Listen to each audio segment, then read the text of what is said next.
سیاسی ڈیگا مشتی کے باوجود، سیاسی انتشار کے باوجود ملکی معیشت کے حوالے سے ایک نئی کئی اچھی خبریں آئی ہے جو کہ یقیناً بہت ہی حوصلہ افزا ہے، پاکستانیوں کی ہمت بڑھانے والی یہ خبریں ہیں۔ اس پر ہماری گفتگو ہو رہی ہے وزیر خزانہ جناب شوکت طرین سے۔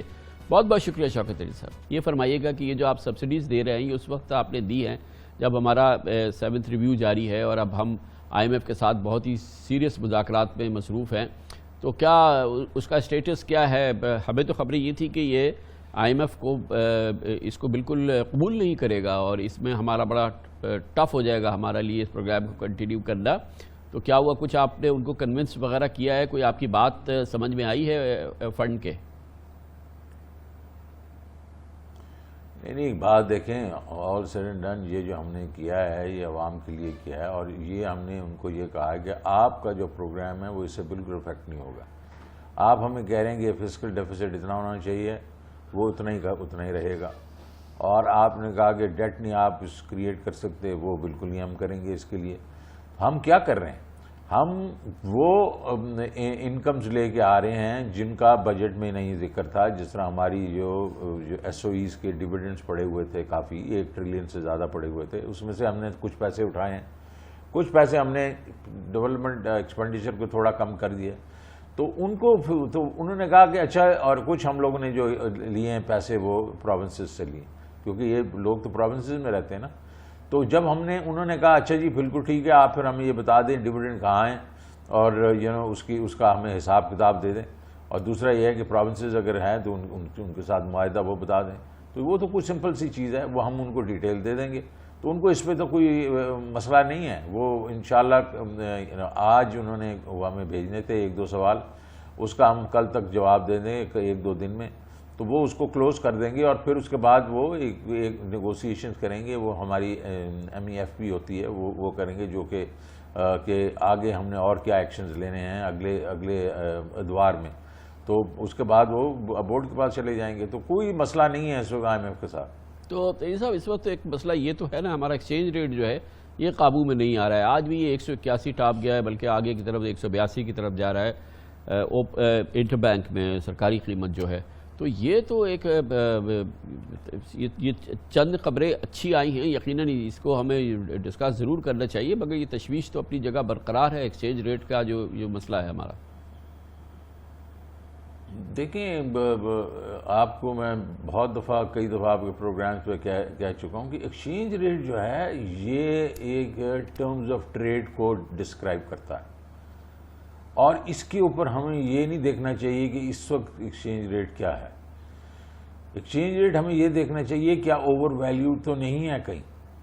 اگر انڈر ویلیو تھوڑا سا ہو ہمارا روپی تو کوئی بات نہیں ہے، کیونکہ چائنا نے پورے 40 سال اپنے اس کو رمبی کو انڈر ویلیو رکھا تھا، کیونکہ ان کی ایکسپورٹس جو ہیں کمپیٹیٹو ہوتی ہیں۔ ہمیں یہ دیکھنا چاہیے کہ یہ جو ہوتا ہے یہ ٹرمز آف ٹریڈ طے کون کرتا ہے؟ یہ ہماری انفلیشن کرتی ہے۔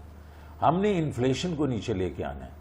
انفلیشن جس وقت 3-4% پہ آ جائے گی، 5% پہ آ جائے گی، تو آٹومیٹکلی یہ سٹیبل ہو جائے گا، بیکاز آپ نے کمپیئر کرنا ہے اپنی انفلیشن کو باقی ملکوں کی جو کمپیٹیٹرز ہیں اس کے ساتھ کمپیئر کرنا ہے، اور اپنے روپے کو اس کے ساتھ اس لیے رکھنا ہے، ورنہ آپ کی جو ٹرمز آف ٹریڈ ہیں وہ بالکل ڈسلوکیٹ ہو جاتی ہیں، اور وہ جس طریقے سے 5 سال پہلے انہوں نے کیا تھا کہ اس کو اوور ویلیوڈ رکھا تھا روپی کو، تو آپ کی ایکسپورٹ گر گئی تھی، امپورٹ بڑھ گئی تھی، وہ ہم نہیں۔ تو اگر 1-آدھا روپیہ دیکھیں نہیں، اگر آج آپ کی جو ایوریج جو آپ کی انفلیشن 10-11% ہے اور دوسروں کی 5-6% ہے، تو آپ کے روپے نے تو 5-6% ضرور ڈی ویلیو ہونا نا سال میں۔ اگر نہیں ہوا تو آپ کا روپیہ اوور ویلیو ہو جائے گا۔ تو اس میں گھبرانے کی ضرورت نہیں ہے، یہ اوپر بھی جائے گا نیچے بھی آئے گا، it all depend on your inflation۔ تو یہ جو ہمارے ایکسپینڈیچرز ہیں خاص طور پہ جس کو شاید ہم میٹ تو نہیں کر پاتے، لیکن ایک اور مسئلہ بھی سامنے آیا ہے جس سے جو کہ پریشرز کی نشاندہی کرتا ہے کہ ہم نے جو فارما پہ را مٹیریل پہ 17.5% سیلز ٹیکس لگا دیا تھا، اور ہم نے کہا تھا کہ اب ہم ان کو ریفنڈ کریں گے، اور ہم وہ ریفنڈ نہیں کر پا رہے، اس کو فنڈ نہیں کر پا رہے ہیں، اور وہ بھی ایک بڑا مسئلہ ہو گیا ہے۔ اور BR اب ان سے کہتی ہے فارما انڈسٹری سے کہ آپ بورو کر لیں اور اس کے بعد ہم اس کی کاسٹ دیں گے۔ یہ ایک عجیب سی صورتحال نہیں ہے طرین صاحب؟ دیکھیں، سب جو ہے نا ہمارے جو انڈسٹری والے ہیں وہ چاہتے ہیں کہ جو سٹیٹس کو ہے وہ قائم رہے اور ہم چینج نہ کریں۔ یہ جو ہم لوگوں نے اس سے جی ایس ٹی جو ہے سب پہ لگایا ہے، وہ آئی ایم ایف کے کہنے پہ اس لیے لگایا ہے کہ انہوں نے یہ کہا کہ دیکھو آپ یہ ہے کہ اپنی مرضی سے یہ نہیں کر سکتے کہ کسی پہ لگا دیں کسی پہ نہ لگائیں، آپ سب پہ لگائیں اور جا کے بعد میں ریفنڈ دے دیں ان کو، تو کم از کم ڈاکومنٹیشن تو ہوگی نا۔ اب میں فارما کی بات کرتا ہوں، میری 3-4 میٹنگز ان کے ہو چکی ہیں، آخری دفعہ بھی میں ان کے ساتھ بیٹھا ہوں اور میرے سے تو اگری کر کے چلے گئے۔ کیا مسئلہ کیا ان کا؟ یہ کہہ رہے ہیں کہ جب وہ ہمیں آتی ہیں ہماری آئی پی آئیز جو ہیں، اے پی آئیز جو ہیں، اس کے اوپر اگر آپ لگا دیں گے تو پھر ہم مینوفیکچر کرنے میں ہمارا بڑا ٹائم لگتا ہے۔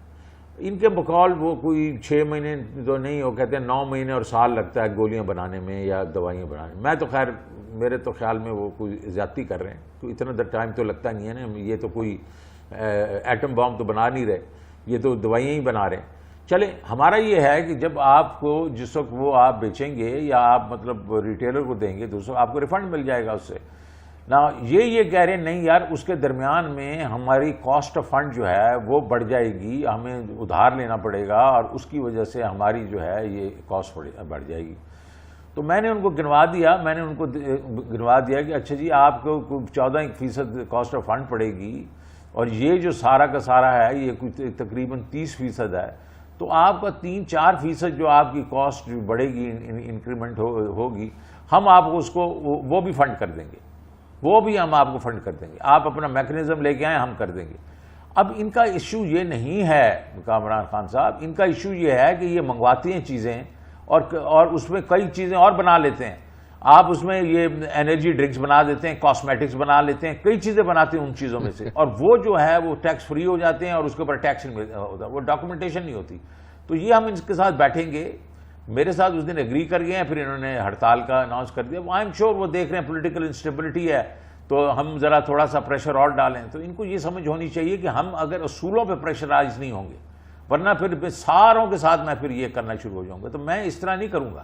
ان کے ساتھ بیٹھ لاجیکلی ان کا جو مسئلہ ہے ان کو حل کریں گے، لیکن جو ہے کہ ان لاجیکلی ہم ان سے پریشرائز نہیں ہوں گے۔ چلیں، اچھی بات ہے۔ چالاکیاں جو صنعت کاروں کی اور سرمایہ کاروں کی اور یہ انڈسٹریلسٹ کی ہوتی ہے، ان کو بہرحال ضرور چیک کرنا چاہیے، جس کا آپ نے اشارہ بھی کیا، یہ ریاست کا کام ہے۔ تھینک یو سو مچ سر، بہت بہت شکریہ۔ جناب شوکت ترین صاحب ہمارے ساتھ موجود تھے۔